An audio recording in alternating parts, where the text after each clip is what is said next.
Thanks.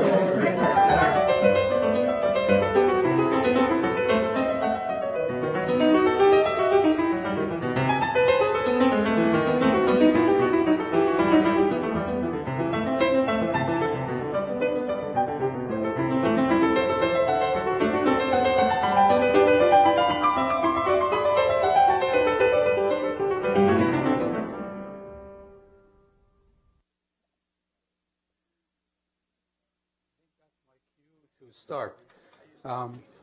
It's a pleasure to have Professor Ewine van Dishoeck here. For those of you who may not know, she has been here now for roughly 1 week. This is not her first lecture. If I count total of the lectures she's given this week is 5 so far as part of the Dalgarno lectures, 2 of which are part of this Dalgarno lectures, culminating in this colloquium. She asked me to give a very long introduction. So here we go. She's a professor of molecular astrophysics at Leiden and the director of Leiden Sackler Laboratory for Astrophysics. She became interested in science, I discovered, very early on. In fact, in the United States, when she was as a visiting student at a public school in San Diego. I don't know which one, but and she was influenced by her science teacher to do science. So this is a sort of a serendipity that Alex, I think, usually has in mind or had in mind.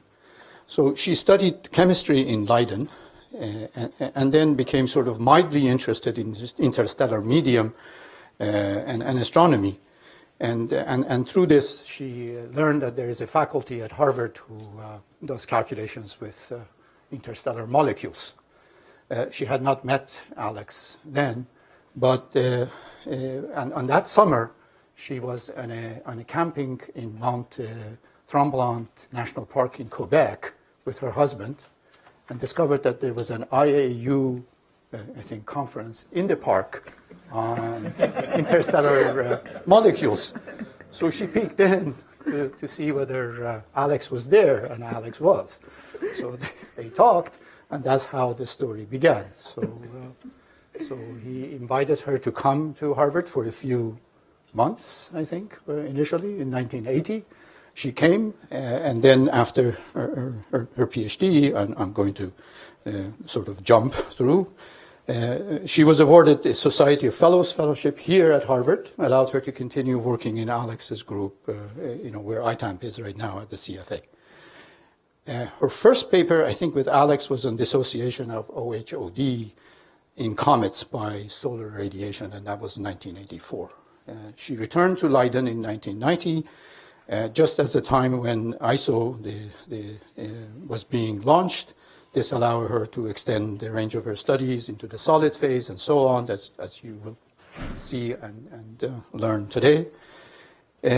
But also at the same time, she began setting up experiments with molecules at Leiden in anticipation of the data coming from ISO. And I think this is what really impresses me about, among many other things about Ewine, that she actually does theory, and also does detailed ab initio theory, not just modeling. And then she goes and does experiments, and then she does observation. So she circles the whole thing, which can go either clockwise or counterclockwise. But as I said, I'm going to really be not, at this rate, I will be speaking with you until 5 o'clock. So I should say a few things about what she has done since. She has published more than 550 publications in general, broad area, defined area of astrochemistry. Her reviews are really impressive. She has written many of those, and they are heavily cited. She uses molecules as essentially a diagnostic tool of whatever it is in the interstellar medium, in the planets and in the galaxy. And at the same time, she's of course heavily also involved in setting up strategies for next generation instruments, whichever that may be, and you can name your favorite ones in this list. She has won many prizes and honors, I have already mentioned the Society of Fellows, Junior Fellowship. She's the president-elect of IAU at the moment, and she also is a member of the US National Academy. She's won the gold medal of the Royal Dutch Chemical Society. She's the winner of the Espinosa Prize, and this is the highest prize for science in the Netherlands. And I learned that it apparently currently carries a purse of 2.5 million euros. Not at the time. That's very impressive. The Einstein World Award for Science was given to her. One of the previous recipients is Zuhail. In case you don't know him, he won the Nobel Prize in Chemistry. She will come to the US in April to receive the Watson Medal from the National Academy. And to finish, and this summer at Caltech, there will be a conference in her honor.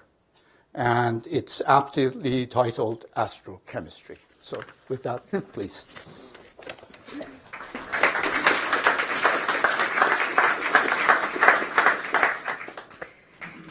Okay, thank you very much, Hossein, for that very generous introduction. It's a tremendous pleasure and honor for me to be here, to be the first Dalgarno lecturer, and to sort of initiate this lecture series in honor of a person who has meant so much to me and to my career, and really made it possible for me to be here where I am today.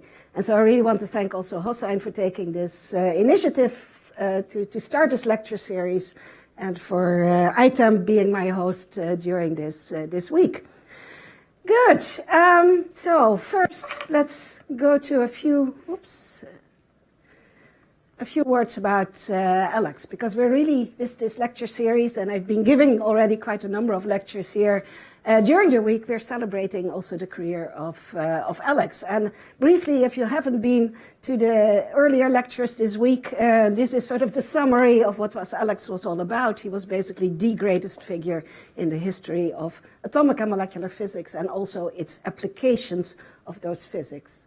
And it's really the deep knowledge and understanding of those molecular processes that made it possible for Alex to have such an influence in virtually every aspect of modern astronomy, going from the early universe to maybe dying stars to galaxy scale, the ISM. But Alex was not alone. I mean, there are also several other very important figures of that era who unfortunately are no longer with us. I think here of especially Pat Thaddeus, who passed away last year, Bill Klemper, who passed away last November, and in fact there was a symposium in his honor just this weekend. And of course Charlie Towns, also very important in terms of both observations and spectroscopy in that same era that Alex was very active. And of course they had mutual respect for each other, but I mean, it was clear that Alex was on top of there. And this is actually a nice quote from Pat Thaddeus on Alex's pioneering work. He compared it actually with climbing a mountain. You know, you spend all this energy and you get nearly to the top, and you put your hand there on the top of this mountain. You say, the joy of touching virgin rock. And what do you find there? A can of sardines or a banana peel. And that's what he said, only to find out that somebody had been there before. That person was always Alex. Alex had always been there before, no matter what subject you touched. In his case, it was the negative ions, where Alex had been already. This was also one of the lessons that Alex actually gave me. He said to me, you either write the first paper or you write the last paper, but nothing in between. So that was also a very good lesson that I got from Alex. So what is actually astrochemistry? This is the way that Alex defined it, or actually molecular astrophysics, a term that I actually like a lot as well, because there's just as much physics as chemistry in astrochemistry. So it's, of course, the chemistry part, the formation and destruction of molecules, their excitation, in various astronomical environments. But at the same time, because the molecules actually cool the cloud, they also influence, at the same time, the structure, the dynamics, and the evolution of those astronomical objects. In parallel, it's really a blending of astronomy and chemistry, in which each area enriches the other in a mutually stimulating interaction. That's also important. It's not just that atomic and molecular physics or chemistry is sort of a tool, a service to astronomy. No, Alex saw this really as a two-way street, that one really influences the other and also stimulates it, that you really work together on such a project. And that's what we've been trying to do also with coupling all of these models, theoretical calculations, laboratory data, and observations in a consistent way. Of course, Alex, in his usual, rather understated way, could also make a little pun of astronomy from time to time.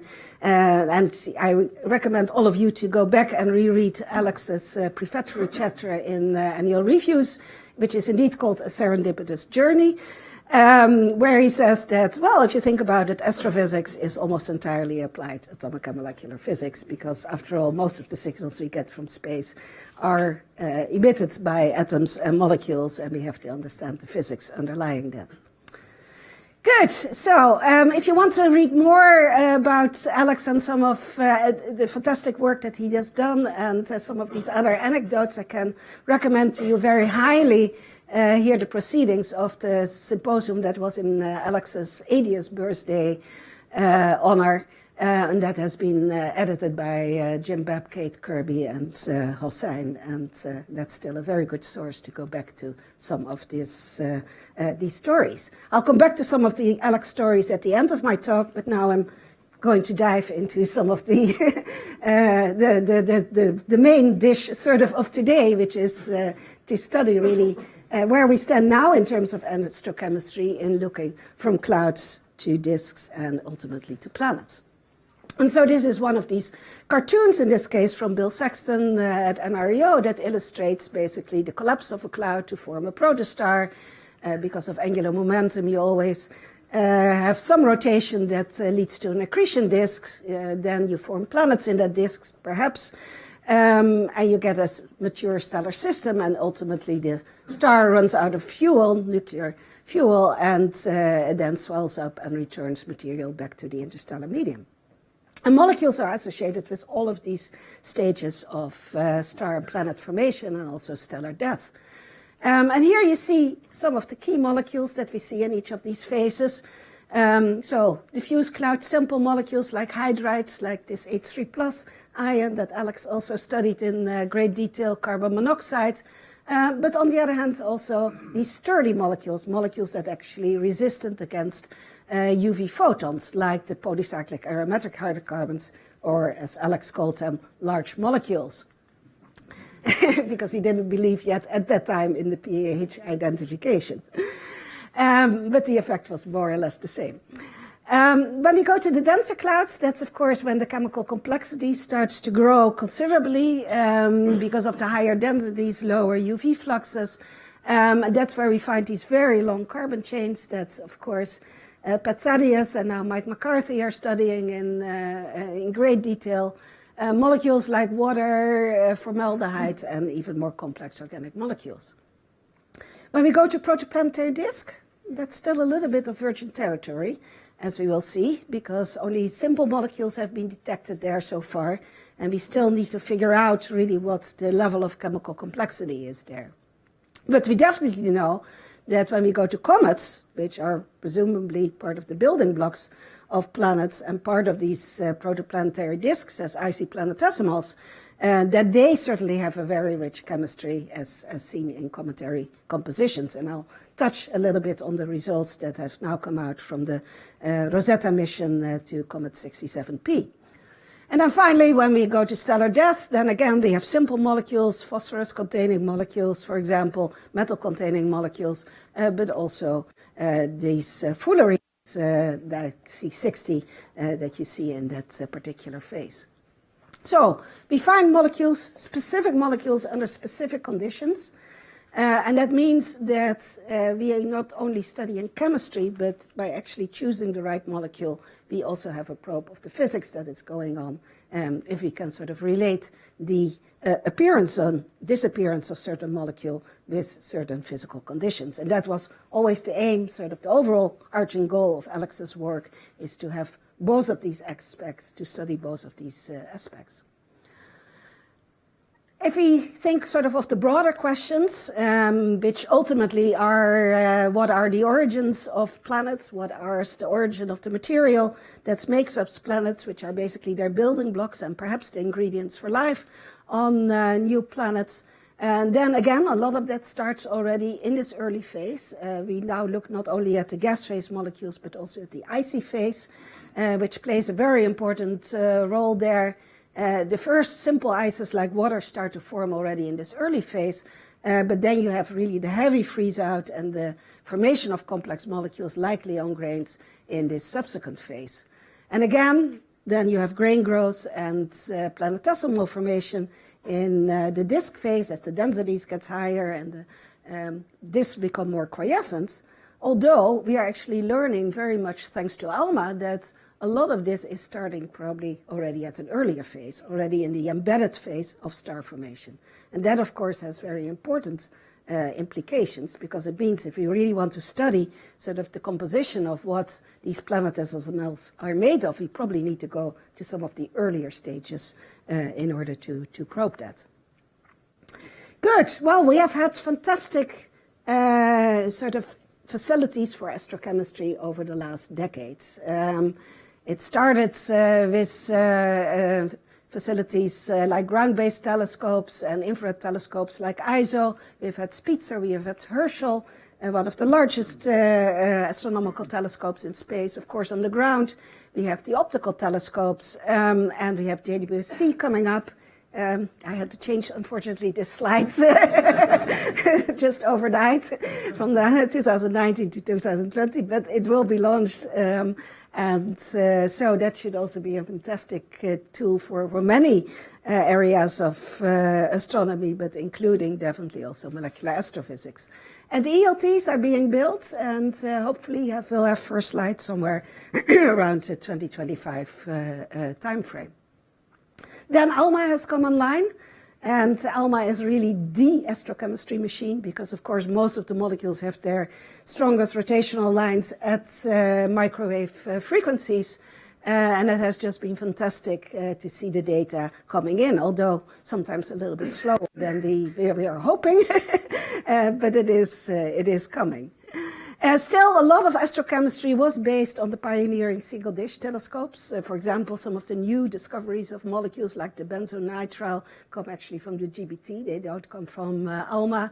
And so a lot of astrochemistry is still based on single-dish data, but ALMA is clearly now getting in that there as well, as we'll see in a moment.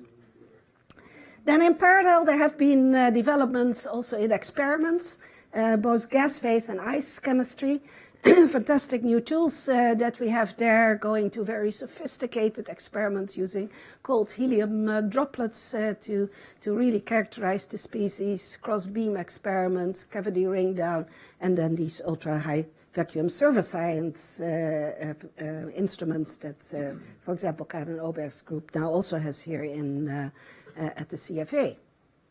And then you cannot do anything without also have the fantastic young people to work with, and I've been very fortunate to have very good PhD students and postdocs, and this is just a small sample of them, of the current ones, and I really want to acknowledge all of my current and former PhD students and postdocs and colleagues for making all of this work possible and making it also so much fun to do it. Good. So after this general introduction, I'm going to spend a few minutes on the diffuse gas, because that's sort of the area in which Alex spent actually most of his efforts in astrochemistry. And then we're going to take the trail from clouds to disks, and then from disks to comets and planets. So first, a few words on the diffuse clouds. So traditionally, these have been studied by optical absorption lines towards a bright star, clouds with typically extinctions of a few magnitudes. But with the arrival of Herschel, it actually became possible to do the same now in millimeter wavelengths, or I should say far infrared wavelengths. Because most of the simple molecules in diffuse clouds are hydrides, and the hydrides actually have their primary rotational transitions at far infrared wavelengths because they are lighter than, say, molecules like carbon monoxide. And so this was one of the goals of one of the Herschel Key programs. This one was led by Marie von Gerin, and she has a nice review on this in annual reviews. But basically the idea is that if our sun is here, then she was targeting basically quite a number of these bright far infrared sources, so high mass star forming regions, and then looking at all the clouds basically along the line of sight towards that distant lamp. So we're talking about clouds with densities of a few hundred per cubic centimeters, visual extinctions of a few magnitudes, and because all of the molecules are in the ground state, the analysis is really very simple. So this is really the place to do precision astrochemistry, where precision astrochemistry means sort of factor of 2 level, which is, I think, is very, very good. So here's an example of those data, 2 molecules, HF, a molecule that Alex was also interested in. He pointed out already that this fluorine chemistry is particularly simple because it's just F plus H2 going to HF, a reaction that has been studied by chemical physicists for decades, and that you can then directly relate to the H2 column density. So because we cannot observe H2 directly, this HF is actually a very good tracer of molecular hydrogen. And then you can look at any other molecule, so like, say, water, and you can just plot it on top of HF, and you can see how the two follow each other, and then you can directly read off an abundance ratio, basically, for these 2 molecules. So what you see here already is that there is a rather constant water abundance in these clouds, and the level is about 5 times 10 to the minus 8, and that agrees actually quite well with the ion molecule chemistry that Alex actually put forward at the time. But there's more that we learned actually about these diffuse clouds, because there was surprisingly strong OH plus and H2O plus actually detected ions. Now these ions react very quickly with H2, as Alex already pointed out, and so their abundances are actually very low. But yet they were actually detected, and they were found, quite a surprise, along almost every lines of sight. They were even detected in galaxies, also in emission. They were detected in high redshift galaxies. So this points actually to a phase of the interstellar medium where molecular hydrogen is actually relatively low. It still contains molecules, but it must have a rather low H2 abundance, so large H over H2 ratio, say of the order of 10. And this actually drew the attention even of the Big Bang Theory, where they plotted these ions and water actually here on the whiteboard. But basically, this is the reaction diagram scheme that Alex, together with John Black, drew up in the 1970s. And what we now know from Herschel is that basically all of these intermediates have now been detected. What Alex had to work with was basically only OH. Also water had not been seen in diffuse clouds. And now we have all of these intermediates, so we can really fully test the chemistry. Moreover, all of this chemistry is triggered by the cosmic ray ionization of atomic and molecular hydrogen. So you can also use the abundances of these molecules in order to infer the cosmic ray ionization rate, something that was very much a focus of Alex's work. In fact, he wrote a PNAS paper in 2006 still on the galactic cosmic ray ionization rate, which is very well cited. So thanks to these new data on OH plus and H2O plus, we have been able to sort of redo this analysis, not just with OH, which Alex used, not just with H3 plus, which is being used by especially Ben McCall, but now with these new ions that we have at our disposal. And so you see that for all of these lines of sight, there is some distribution, but basically the value is around a few times 10 to the minus 16.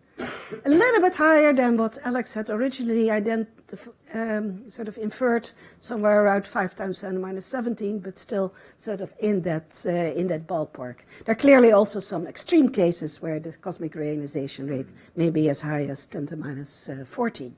In any case, this is important not just for triggering chemistry, but also for the physics of the ISM, of course. And then there was another surprise from the same data, namely the first noble gas molecule. Now, Alex has been fascinated for years with one noble gas molecule, namely helium H+. He did a lot of calculations on that, and he was always hoping that someday it would be detected. It still hasn't been detected. It's still predicted to be one of the first molecules to appear in the early universe. But this one, argon H+, has now actually been detected. It was first seen in the Crab Nebula, actually an emission that you see over here, but subsequently also in the diffuse ISM. Again, along many lines of sight, this has been seen. And if you go through the calculations, and it's again a very simple chemistry that leads to it, you find that it implies that the H/H2 fraction is even larger, of the order of 10 to the fourth. So together, these ions actually tell us that the structure of the ISM is not just going simply from atomic to molecular phase, but there is sort of a transition that where you really go from different ratios of H/H2 that apparently are producing quite a bit of these types of ions. And so it means, at least in my view, that hydrodynamical simulations of GMCs and even galaxy scale simulations of molecular clouds, they better be consistent with the abundances that are seen of these ions, because they tell us something about the structure of the ISM that may not yet be properly included or represented in the simulations. Good. So that was the diffuse ISM. Let's now move to the denser ISM, and let's first start with water. Now, yesterday I gave a whole seminar on water, so I will skip most of it, except just to recapitulate sort of the main points that we highlighted on yesterday. We form water in dense clouds, and we form it actually mostly on grains. Then, during star formation, of course, we have the warm shocks from the outflows. That's where we create a lot of water, actually through high temperature chemistry, through a route that Alex already identified. But that water is actually lost to space. We produce a lot of water there, but it's lost to space. It doesn't go into forming planetary systems. The water that goes into planetary systems that we see here in these protoplanetary disks, that is actually something that must be locked up already rather quickly in these large bodies, a point that I'll come back to in a second, shortly. So, see Wednesday's seminar for details. I just want to highlight once more this nice video that we made, this simulation, which shows sort of the synergy between lab models and observations. It's based on actual laboratory data in Leiden and Paris and Japan, and it shows basically how water is made. You saw there a hydrogen landing on a grain maybe once a day, and it finds another hydrogen and makes H2. But it can also encounter an oxygen and make water. Two oxygens can encounter each other, they make molecular oxygen, then we make actually hydrogen peroxide, and then we make water again, and now we fast forward in time. Rather than days, we go to 10 to the 4 years, and now we build up our icy layer, and we zoom out again, and now we have a grain with actually an icy layer here in which we have locked up and formed actually quite a bit of the water. So again, this whole scheme, well shown here in an animation, has actually based on a lot of detailed laboratory data. But let's now move to the more complex organic molecules. Now, we've known that complex molecules are associated with protostars already for many decades. They of course known in Orion, but they have been found in many other star-forming regions. So this deeply embedded phase of star formation, class 0, has always been associated with complex molecules. But what we are learning now is that these complex molecules are actually seen at all of the stages of star formation. They are now seen also in the pre-stellar cores, even before you've had any heating basically going on, and they're also seen in some of the later stages. And now with ALMA, we are starting to enter actually a new era in which we not just can detect these lines, but we can actually also image them. We have sensitivity to more complex species, and we have sensitivity to go really to the solar mass protostars rather than being limited to Orion or Sagittarius B2-like protostars. So that meant that in my career I went from water, the WISH program, to the PILS program. And the PILS program, that stands for Protostellar Interferometric Line Survey. And that is basically a line survey that we did with ALMA, that is led by Jes Jurgensen. And we targeted this molecule. So this is basically a beautiful WISE image, actually, of mucus. And just like with the beautiful Spitzer images, your eye picks out all of these protostars or young stars with disks as these red objects here on this image. And there's one little inconspicuous red object over there, which was called IRS 16293, which we knew already from earlier single-dish data is a rich source of organic and deuterated molecules. So it was logical to target that one. Now, if you go now to ALMA, so now we're zooming in. This is about 500 astronomical units. We see that this source is not just one source, but it is actually a double source. And you start to see even the structure of the source. This looks like an inclined disk, or at least a disk-like structure. Source A, and then source B is actually more of a face-on structure. This was seen previously also with the SMA, and the SMA has done some pioneering work on this source as well, but it's really with ALMA that we are sort of entering a new level of detail that we can study. So already when ALMA did its first scientific verification data, we had proposed to target IRS 16293, again based on the SMA data, because this was sort of the SMA limit where we knew that there were three strong lines there. So we said, well, let's at least verify that ALMA is seeing those three strong lines. And of course, ALMA did so, but even with 16 antennas, ALMA was already going an order of magnitude deeper than the SMA had been doing at the time. And we started to find already new molecules, not just the well-known methyl formate, but also glycoaldehydes, which is this molecule over here, which is one of the simplest sugars. And moreover, we could now zoom in really on this source. We could not just look on 500 or 1,000 AU scales. We could really go to beams of just 20 or 25 astronomical units. So we were now seeing these molecules really on solar system scales, on scales of the orbit of Uranus. And we could already study their abundances.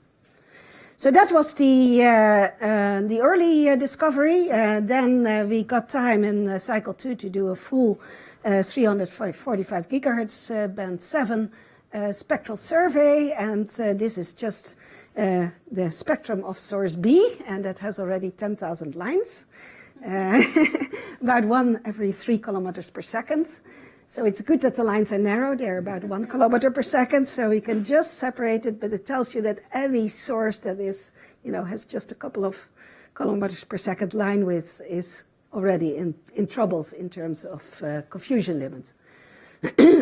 Moreover, we have not just a spectrum, we actually have an image of each of these 10,000 lines. So this has been keeping us already quite busy. But Jes Jurgensen has done a fantastic job in organizing the team and pulling out one species after another out of this data set. So one of the first things we did was actually confirming the detection of glycoaldehyde and ethylene glycol, which is seen here, actually a lower frequency data, where the lines are a little bit more separated, and you see that all of the lines are present, that we expect to be present, and when they are present, they are also present in the line ratios. Their frequencies agree to a fraction of a megahertz, so these are sort of clear signs that we have really detected these species.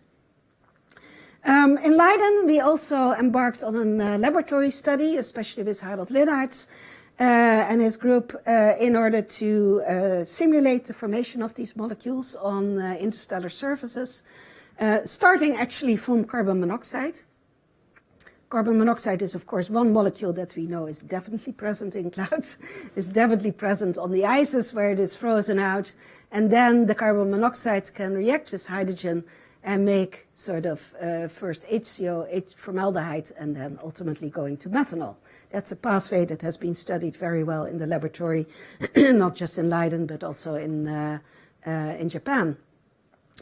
But then we went a little bit further and we said, well, maybe it's not just these molecules that are forming, but there may be sort of intermediates that also react and can make maybe our glycoaldehydes, or maybe ethylene glycol, two of these molecules that we were very interested in studying.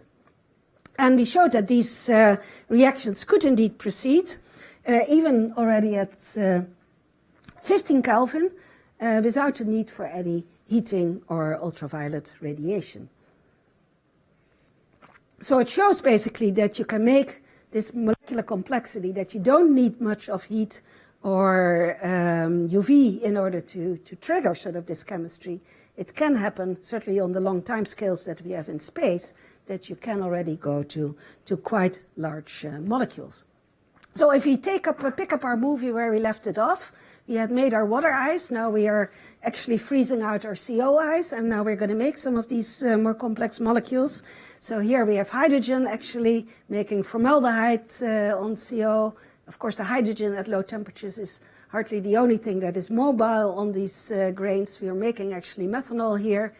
Now we have two CO molecules close together. We have plenty of CO, so they can come close together. We can make formaldehyde again, can make HCO, and we can make sort of the fragments that then can recombine in order to make our glycoaldehyde, our little sugar.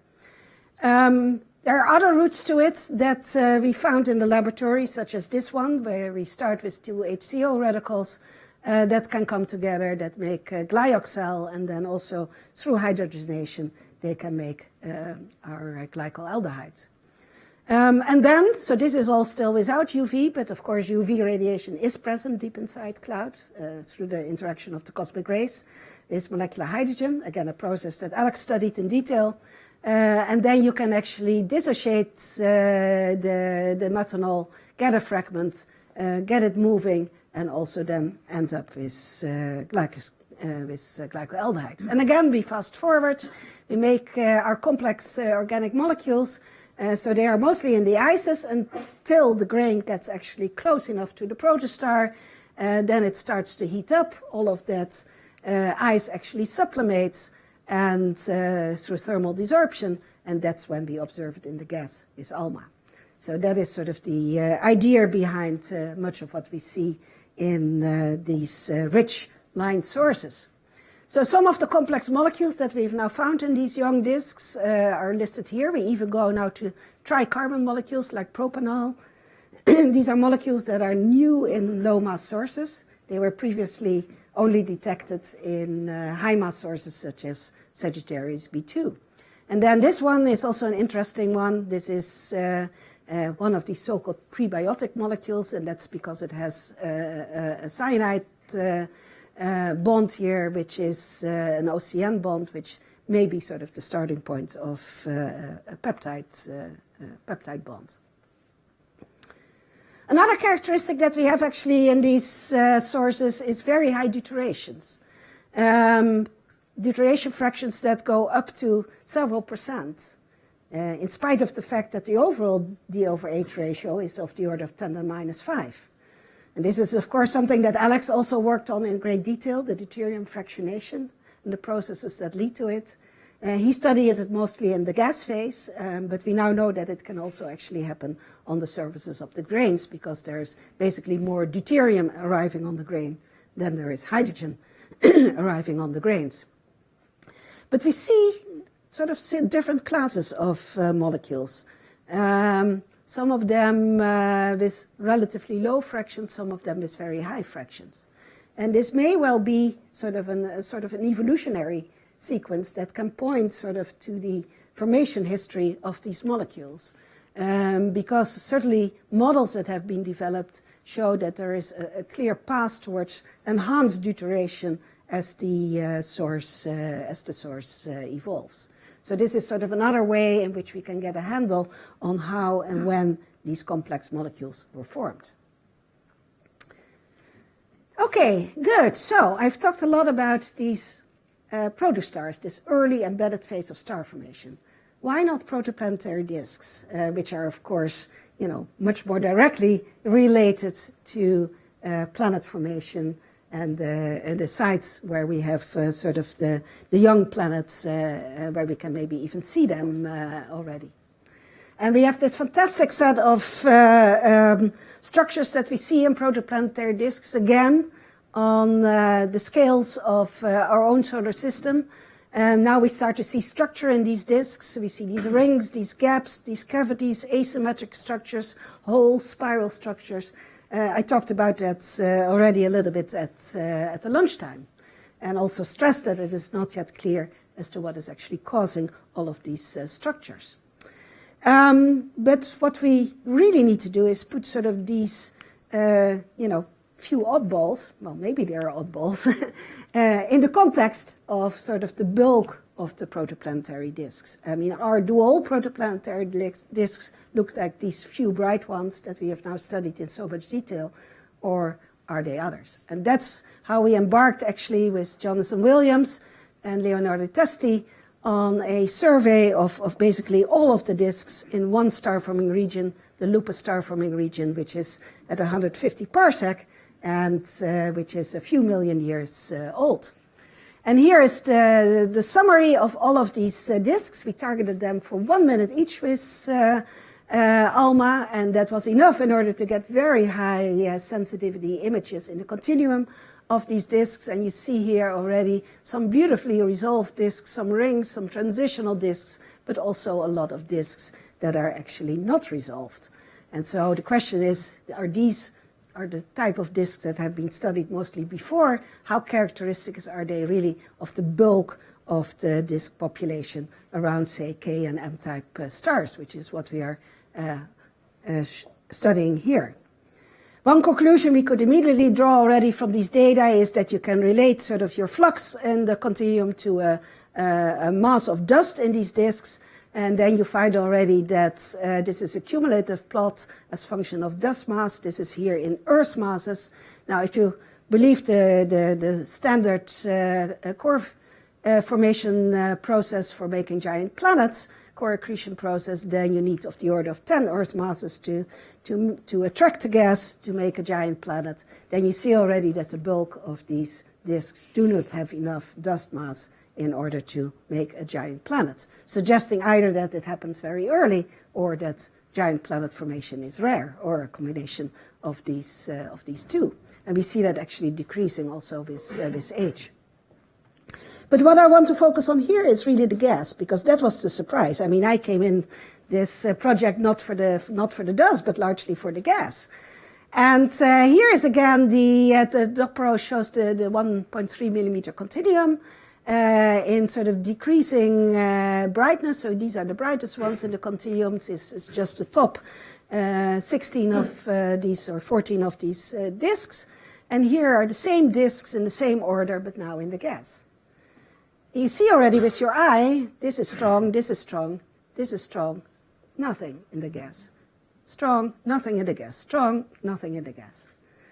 And so this was not at all what we had expected, that the bulk of these disks would actually be very weak in the lines.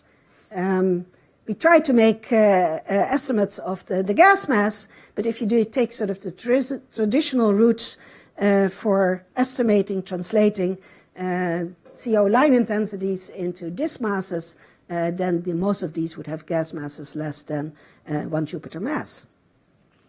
So what does this mean? Do we really have a very low gas-to-dust ratio, as this seems to imply, or are we simply missing volatile carbon? Are we simply lacking the carbon that makes the CO? Is it locked up in such a way that we cannot see it anymore in carbon monoxide?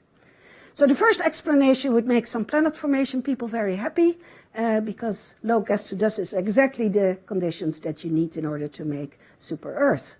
That's when you get the streaming instability, and that's when you make super-Earth. And that's, of course, the bulk of the exoplanet population. So that would be very nice if that were the case. We actually believe that a combination of these other two effects is actually what is causing this this weak CO emission, namely that CO is actually transformed chemically to other species, like the route to methanol that I showed you before, or carbon dioxide, or hydrocarbons, or some combination of these three. In order to do that, one needs some ionization, so that is an important ingredient, and Ilse Klies will tell us maybe that there may not be so much ionization there, but something is definitely then transforming carbon monoxide into other forms. The other possibility, and this is linked also to the water story, is that the CO and these other volatiles are actually locked up very quickly into other large bodies. And this is the evidence that we got actually from the water story that I discussed yesterday, and where we actually have sort of our sort of anchoring of the disk masses through the detection of the HD line at 112 microns. HD, of course, not being sensitive to chemistry, but really tracing the bulk of the gas mass, where we sort of have this anchor for 3 disks that have been observed with Herschel, and that tell us that actually the disk gas masses are high, and that indeed we seem to have a lack of carbon monoxide in these disks. And so the combination with water then suggests that it's really sort of a combination of carbon and oxygen depletion, and locking it also up in larger bodies together with chemistry, and not just a low gas-to-dust ratio. This is work that has been done also very actively and led by Ted Bergen at the University of Michigan, and also Mikkel Kama in Leiden. Good. So what does that imply? So this means that our view of these disks are now such that actually, yes, we have a disk, we have dust in there, but actually that dust is largely bare, at least the dust that cycles up to the upper layers of the disk is largely bare of ices, because we do not see the water ice coming off, we do not see the carbon monoxide ice coming off.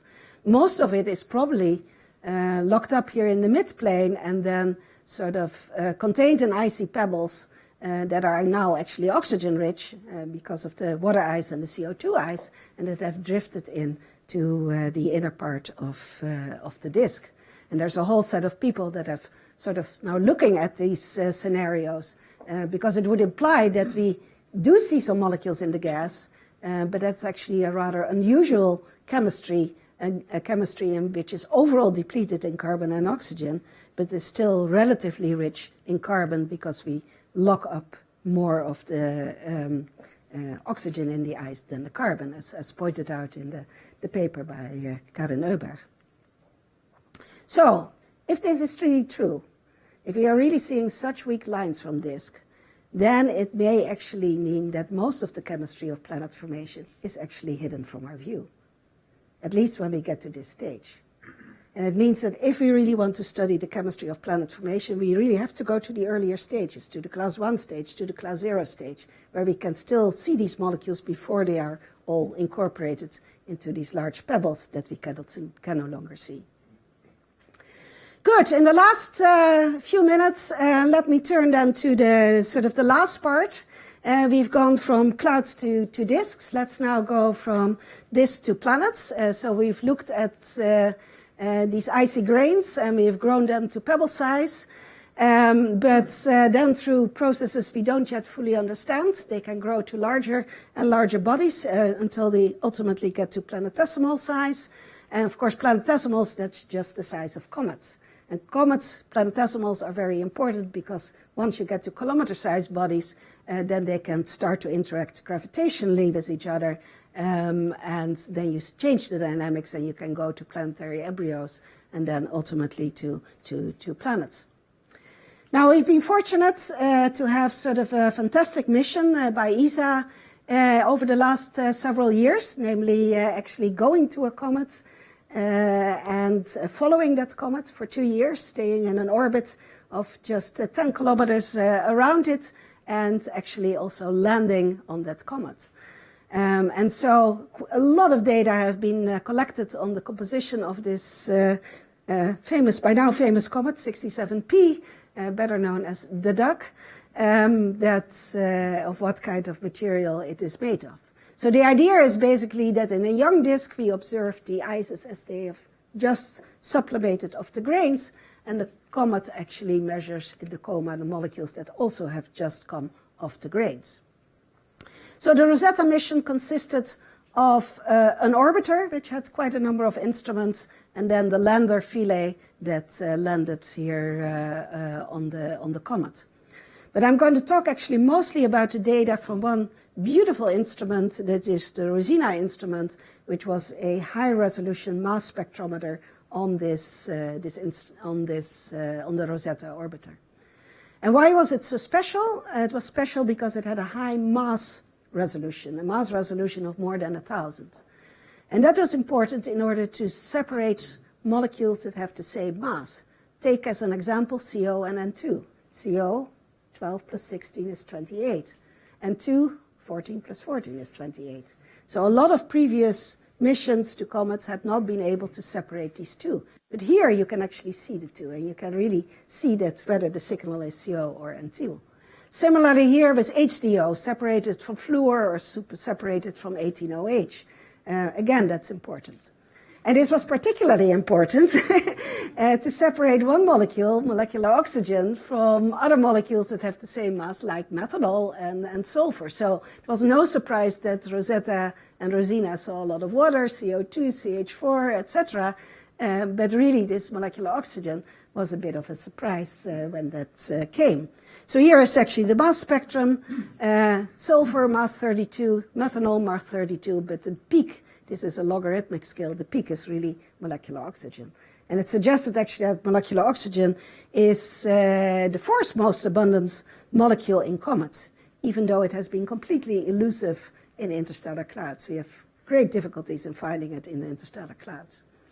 So this goes back to the oxygen chemistry. Think again of that movie that I showed of making actually molecular oxygen on the grains. You can make it, but somehow you have to get rid of the hydrogen because otherwise all the molecular oxygen will be turned into water. And so if you go through the modeling, then basically the only type of conditions in which you can make actually large amounts of molecular oxygen is when you have a rather dense, warmish cloud, warmish meaning say 20 to 30 Kelvin rather than 10 Kelvin in order to make this particular molecule. Of course, it's also sort of a little warning for people who are interested in biomarkers because now we know that sort of this building block of planets already contains a lot of molecular oxygen, and so that you don't necessarily need to have life in order to produce molecular oxygen, but that can also be delivered as such. Now this is the zoo that Katrien Altweg, the PI of Rosina, actually put together.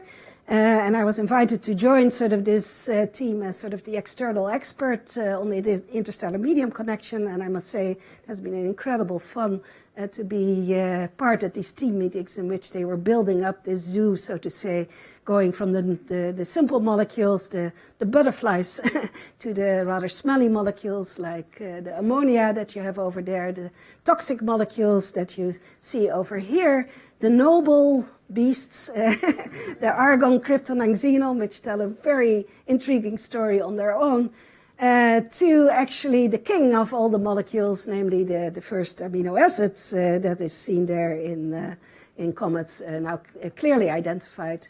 It was also identified in one previous comet, but it's clearly seen also in these data, and it's present there, even though it has not yet been seen in our ARA 16293 data. So we're at the moment at the process of linking all of this in more detail, not just qualitatively, but also quantitatively, because we see already a lot of agreements with this. Another actually very interesting result that came out is from a paper that was led by Edith Fayol here at the CFA in Karen's group, where she found actually methyl chloride, which is also a molecule that since the 1970s had been predicted already to be a biomarker because it is also highly associated with biomass and with industrial processes. And now again it has been found both in IRS 16293 and in 67P with very similar abundances. So again, not necessarily associated with life. So this is just to give you a taste of where the field is clearly going in the coming decades, and that is sort of to link sort of what we see in clouds and in disks with sort of the next stages, with planet formation, with exoplanets, with the building blocks of them, like the comets, and see whether we can sort of make this link and then ultimately also link the compositions of these atmosphere with their formation history. It's not going to be easy.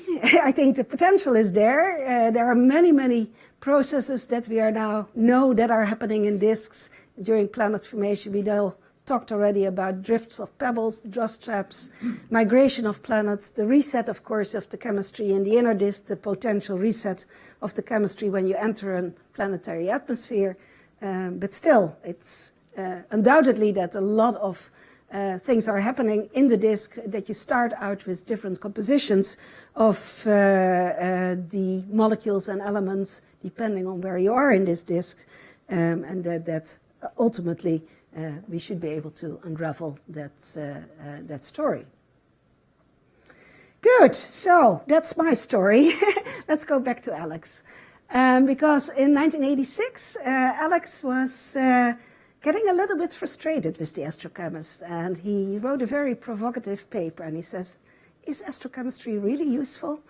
Of course, he knew the answer, but he wanted to sort of trigger a discussion in the community and stimulate people to really step up and make the case.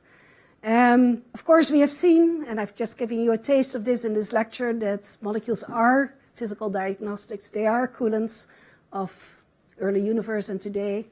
They can be used as chemical diagnostics of various stages of ionization rate, temperature history, etc. And of course, ultimately, we are actually probing the actual material of which the building blocks from planets are made. So it tells us about our origins. And so I think it's fair to say, even when I talk with my extragalactic people, when I talk with my early universe colleagues, etc., that they all, to some degree, need some knowledge of molecular processes, molecular astrophysics or astrochemistry. Alex actually insisted that this field can only thrive by the close interactions with neighboring fields, with atomic and molecular physics, such as being done here at ITAMP. And I think that is actually very good, because it makes it, at least in my view, also, because of that interaction with neighboring fields, highly rewarding intellectually. Neil Lane was one of Alex's postdocs. He later became the director of NSF. He became the presidential advisor of, I think, President Clinton. And he gave a wonderful after-dinner speech at Alex's 80th birthday. And he had sort of Dalgarno's laws there. Motivation matters. Choose the right problems. Alex was always able to find the right problem for the right person. Confidence matters. Assume nothing is impossible. Skills matter. I mean, use all the tools. And Alex also, you know, the computers at those days were very primitive, but he was one of the first to also go there and not just use pencil and paper. Patience and tenacity matter. Never give up. You can get stuck in a difficult calculation, but never give up. People matter. The human relationships are really special. And then integrity matters. Honesty and high standards. Alex always pushed us to go to the very highest standards of what was possible, and he didn't tolerate sort of half work.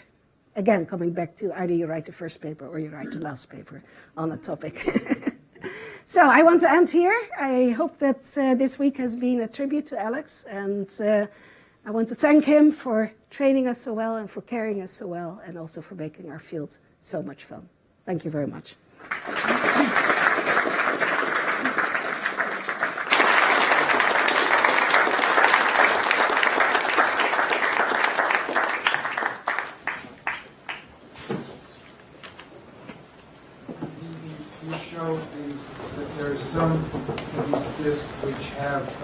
Substantial amounts of CO as well as dust.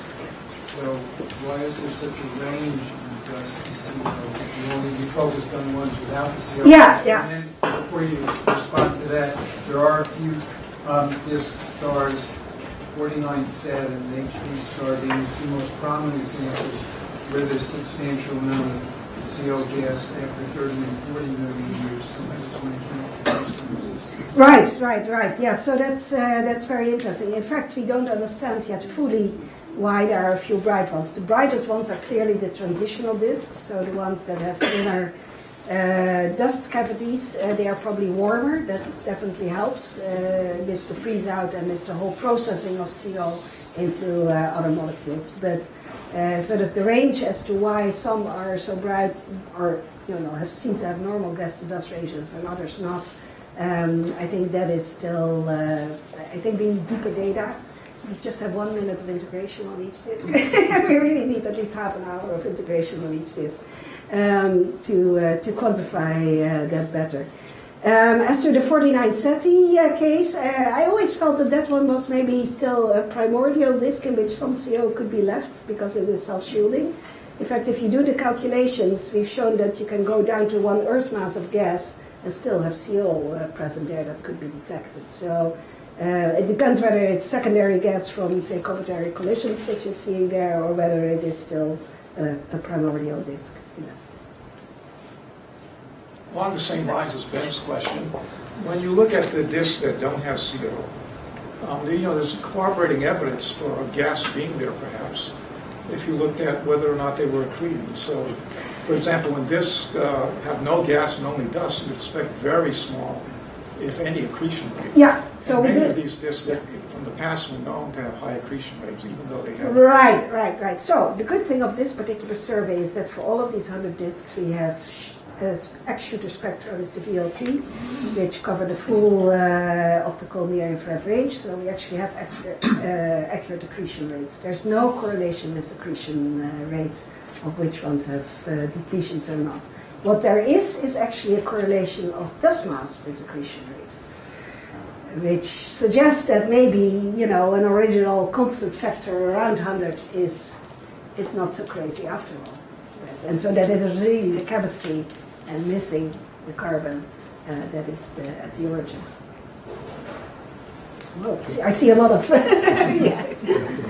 Yeah, I mean, you showed that there's an amazing richness of complex molecules that are liberated off grains as protostars begin to heat them up. So if you have a small group of protostars and they don't all form at exactly the same time, there's some differences in formation time. Can the appearance of more or less of the pattern give you a handle on dating? Which ones are older, which ones are younger, relative ages? That would be a fantastic experiment. I mean, now we are still limited to sort of the brightest ones that, you need to spend significantly more time to go to other sources. Most of the sources are at least a factor of a few weaker, if not more, if not an order of magnitude weaker than the one that is studied here. So that means immediately, if you want to go to the same depth, almost a factor 100 longer integration time. So ALMA will do it eventually, but not yet now. But yeah, definitely comparison others. I was delighted that you had detected glycine. You may or may not be aware that was about 10 years ago or so, there was a false claim radio detection of glycine. It almost led to a lawsuit. But let's leave that one aside.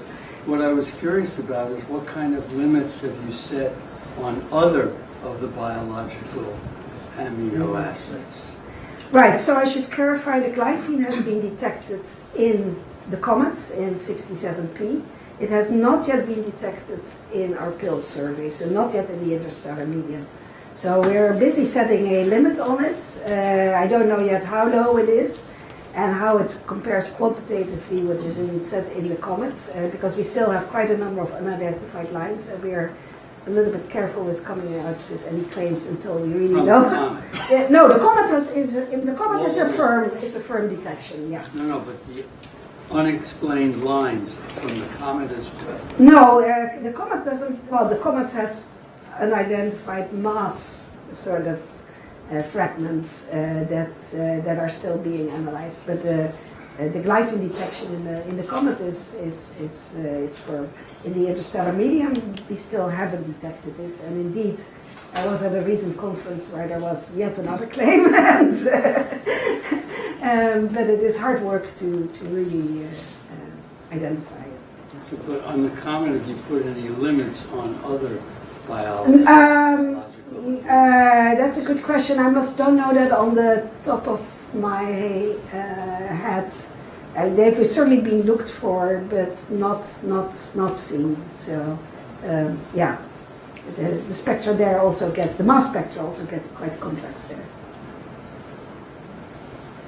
So if I may ask an extremely naive question, when you say pebble, do you just mean bigger than a micron, or do you actually have a favorite size? Real pebbles. Well, basically up to a few centimeters, although the theorist really likes to talk in Stokes numbers, so anything around Stokes 1, and then it can have a much bigger size, be very porous or something like that. So, but somewhere around centimeter size. So going back to the diffuser interstellar medium, you pointed out at the end of your first section that you think that there are certain effects not covered by current hydrodynamical simulations of molecular clouds.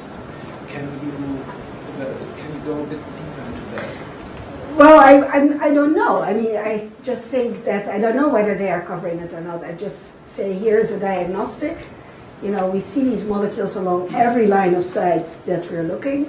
They must tell us something about the fraction of the ISM that is contained in gas that has, say, an H/H2 ratio of 10 or 10 to the 4 or something like that.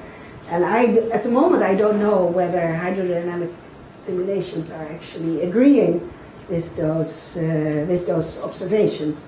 I think it would be a very nice test of the structure of the clouds that you get, the structure of the ISM that you actually get in these hydro simulations, as to whether they actually come close in reproducing these observations.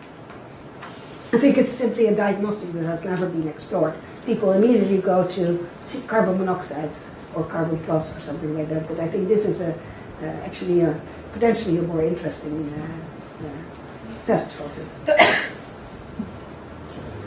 With the formation of complex organic molecules on ices, is there a point where the destruction of molecules by hydrogen abstraction, for example, is there a size that you expect where the destruction is faster than the creation? Then the creation. Well, that's an interesting question.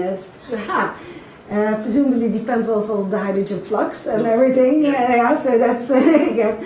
I don't know. I think we have to do the experiments. I mean, so far we've been able to push it to tricarbons to glycerol, and I have some ambitious students that want to push it even further, but I don't know whether they will succeed in that. Yeah, that's a good point.